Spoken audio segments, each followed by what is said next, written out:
Émotionnel ou rationnel, en accord ou à l'opposé. Les rencontres de l'heure. On en a parlé souvent avec Denis Boucher à quel point le vieillissement vient avec la perte de masse musculaire. À partir de 50 ans, là, on peut perdre 1 à 2 de sa masse musculaire par année. C'est énorme.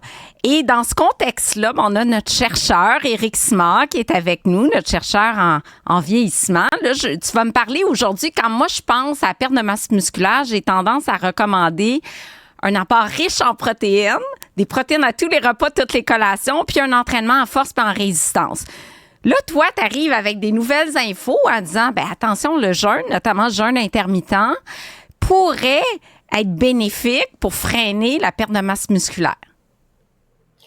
Oui, écoute, Isabelle, c'est que il faut faire la part des choses parce que tu aurais dit exactement le contraire, puis ça pourrait être vrai aussi. C'est que techniquement, quand on regarde, si on commence, tu avais raison, tu parlais d'environ 1 à 2 de perte de masse musculaire, en fait, par année. Les gens vieillissants, on sait qu'ils risquent de souffrir de ce qu'on appelle la sarcopénie, donc c'est un manque de perte de muscle, en fait. Et on sait même que jusqu'à 30% des gens pourraient souffrir de sarcopénie passé 80 ans. Donc, c'est vraiment une problématique sérieuse.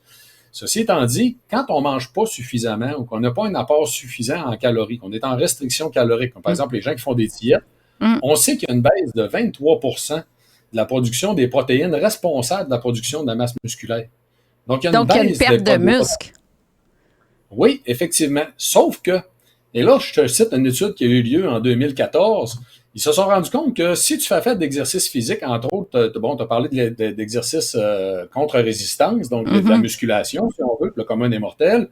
Si tu fais fait de la musculation aux gens, ils vont reprendre le niveau normal de production de ces protéines-là. Et là, on parle des protéines qui sont responsables de la contraction musculaire, ce qu'on appelle des protéines fibrillaires en tant que telles. Donc, la production va revenir à la normale à la minute qu'on lui fait faire de l'exercice physique, en fait, de musculation. Donc, la clé, finalement, si vous êtes en train d'essayer de perdre du poids en faisant des diètes restrictives, en essayant de restreindre votre apport calorique, il faut faire absolument de l'entraînement musculaire pour éviter de perdre la masse musculaire. La clé est là.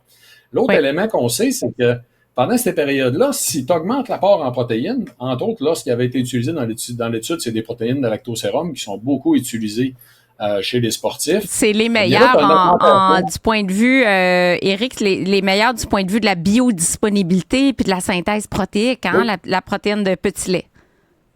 Oui, tout à fait. En fait, c'est une protéine qu'on dit qui est plus complète, que d'un point de vue biologique en tant que tel. Sa cote, son niveau biologique est beaucoup plus élevé. C'est une protéine de très grande qualité pour produire du muscle, un peu comme d'autres types de protéines animales.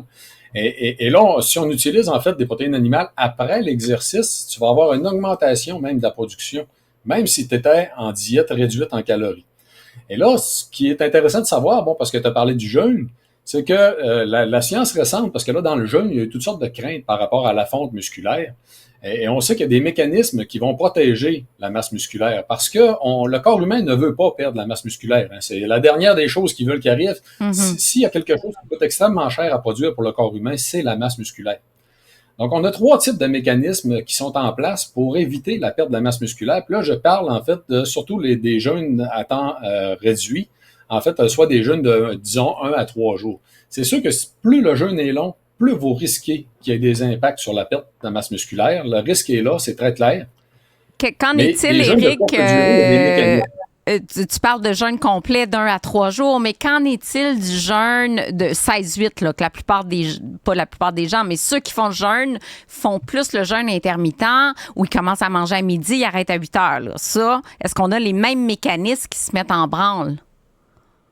Non, c'est intéressant que tu poses la question, Isabelle, parce que il y a 3 types de mécanismes qui vont protéger la masse musculaire, puis ils vont être plus fortement stimulés, ces mécanismes-là, où ils vont apparaître durant des jeûnes plus prolongés.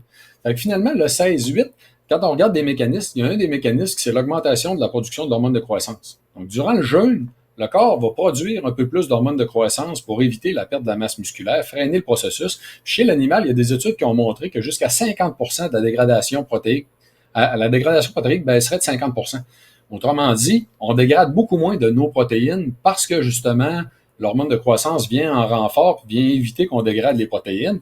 Et du même coup, ça va stimuler la croissance de la masse musculaire. Donc, il y a ça pendant le jeûne, mais ça, c'est proportionnel à la durée du jeûne. Fait que les jeûnes de courte durée n'auront pas un très gros impact là-dessus. Le jeûne de courte durée va aussi augmenter un peu la production du cortisol. Et là, on sait aussi qui est l'hormone du stress. Qui est l'hormone du stress, le cortisol. Okay. Tout à fait. Ça fait que là, bon, on a des gens qui ont tiré la conclusion automatiquement parce que l'hormone du stress va engendrer une perte de masse musculaire. Les gens qui sont stressés tout le temps là, vont avoir plus grande facilité et ça va accélérer la perte de masse musculaire en vieillissant.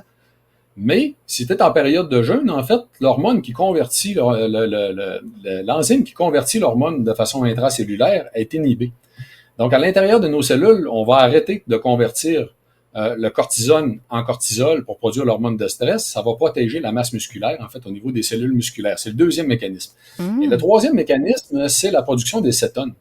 C'est que l'augmentation des cétones en circulation sanguine réduit aussi la dégradation des protéines, va préserver la masse musculaire, mais la majorité des gens ne produiront pas de cétones avant au moins 22-24 heures de jeûne environ. Fait que ça aussi, c'est un mécanisme qui va apparaître sur des jeûnes d'un peu plus longue durée. Et honnêtement, là, Isabelle, moi, les jeûnes... en train de me dire, Éric, que le régime cétogène protège la masse musculaire? Parce que moi, j'avais lu des études chez les athlètes sur le régime cétogène qui avait une fonte musculaire. Oui, bien, en fait, il faut faire attention parce que c'est toujours des données qu'on a qui sont dans une situation particulière, qui sont dans une situation donnée, chez des gens qui font de l'exercice ou non. Un peu comme je disais tout à l'heure, la première clé pour réduire la fonte musculaire, c'est sûr que c'est l'exercice physique. La deuxième, c'est d'ajouter de la consommation de protéines après l'exercice physique. Et là, bon, ben, si on veut regarder dans un cadre de jeûne, on sait qu'un jeûne de 24 heures n'est pas très risqué. Mais pour bien répondre à ta question par rapport à l'alimentation cétogène, je ne sais pas exactement si elle pourrait protéger. Il y a un mécanisme qui existe, qui est clair, mais est-ce que ce mécanisme-là est vraiment en branle si on n'est pas dans d'autres conditions en fait de restriction calorique? Parce qu'il faut comprendre que les cétones ont des impacts au niveau de l'organisme qu'on sait que tu vas avoir des impacts qui sont significatifs juste si tu n'as plus d'apport calorique. Ils servent de messager pour dire dans une situation prolongée de restriction de l'apport alimentaire. Et là, il faut stimuler tout un paquet de mécanismes, dont la réduction de la perte de la masse musculaire. Donc, si tu me suis bien, en fait, là, ça ne veut pas dire que si, dans le cas du jeûne, les cétones peuvent protéger de la perte de la masse musculaire, que dans le cas de quelqu'un qui mangerait régulièrement, mais qui produirait des cétones, que ça peut protéger de la perte. Ça ne veut pas dire ça. Ça veut pas dire ça, absolument. Là, par rapport à l'apport protéique souhaitable, est-ce qu'on dit que c'est 1 gramme de protéines par kilogramme de poids? Parce que moi, j'encourage souvent le 1,2 grammes. Et puis toi, je le sais que souvent, tu dis, hey, c'est peut-être trop, il y a des nouvelles études. Moi et Doc Boucher, là, on est pas mal dans 1,2 grammes. Là, dans ton cas, pour préserver la masse musculaire, tu irais à quel apport protéique? Écoute, Isabelle, ce que je mentionnais tantôt, quand je disais justement qu'une personne qui va réduire son apport calorique va automatiquement produire moins de protéines pour produire de la masse musculaire, c'est à moitié vrai. Parce que on sait que comme dans la région d'Okinawa, qui est une des Blue Zones qu'on a discuté ensemble, de façon historique, là-bas, en fait, ils considéraient qu'un adulte mangeait environ 39 grammes de protéines par jour. Pourtant, c'est une des régions... C'est très, très peu, hein? Puis donc, il n'y a pas de céréales, puis il y a à peine un peu de poisson, c'est ça? Oui, c'est ça. Ils vont manger très rarement de la viande en tant que telle. Ils vont manger un peu de poisson, mais ils vont manger très peu de viande. Et c'est des gens qui, pourtant, on arrive à des très hauts niveaux de centenaires, qui sont encore fonctionnels, qui sont encore capables de travailler. Donc, ici, on a, disons, une autre situation que notre situation nord-américaine. On ne peut pas appliquer ça en Amérique du Nord parce que eux, là-bas, sont toujours actifs. La clé est probablement là. C'est que, honnêtement, Isabelle, moi, j'ai l'impression qu'actuellement, on maintient un discours. Mangez beaucoup de protéines parce que vous perdez votre masse musculaire.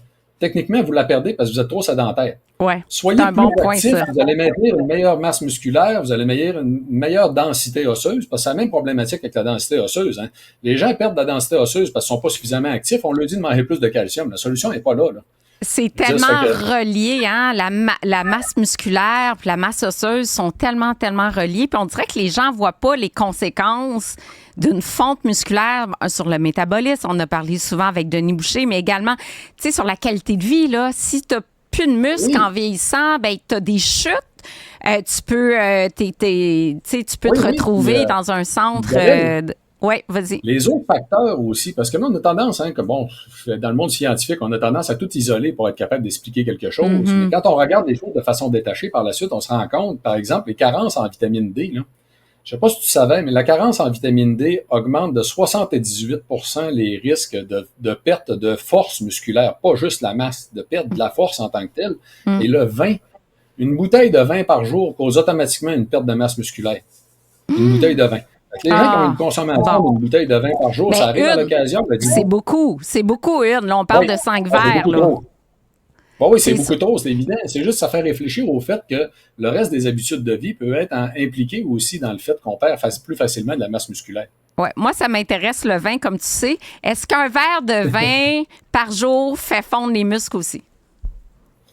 Je ne crois pas, non. Honnêtement, en fait, l'étude que j'ai vue, le montrait à partir d'une bouteille, c'était clair. Puis c'était quand même au-dessus de 3000 personnes. C'est une grosse, c'est quand même une étude intéressante, là. Mais je ne crois pas, non, qu'un verre ait un impact de ce type-là. Il faut savoir aussi que la majorité des populations centenaires qui sont étudiées de par le monde, qui contiennent aussi moins de gens en sarcopénie, c'est quand même des consommateurs d'alcool, mais très modérément. À environ, justement, un verre par jour. Un verre par jour. Je pense à Jeanne Calment en France, hein, son petit verre, je sais pas si c'était scotch ou whisky, tous les soirs faisait partie. Elle est décédée à 122 ans, une Française. Pourtant, elle fait pas partie des Blue Zones. On aura l'occasion d'en reparler. Et toujours intéressant de te recevoir à l'émission Éric Simard. Je rappelle que ton site, c'est esimard.com et tu as plein d'articles, des blogs, des Facebook Live, des conférences. J'invite les auditeurs et téléspectateurs, bien sûr, à aller voir ton site. Merci, Éric. Merci bien.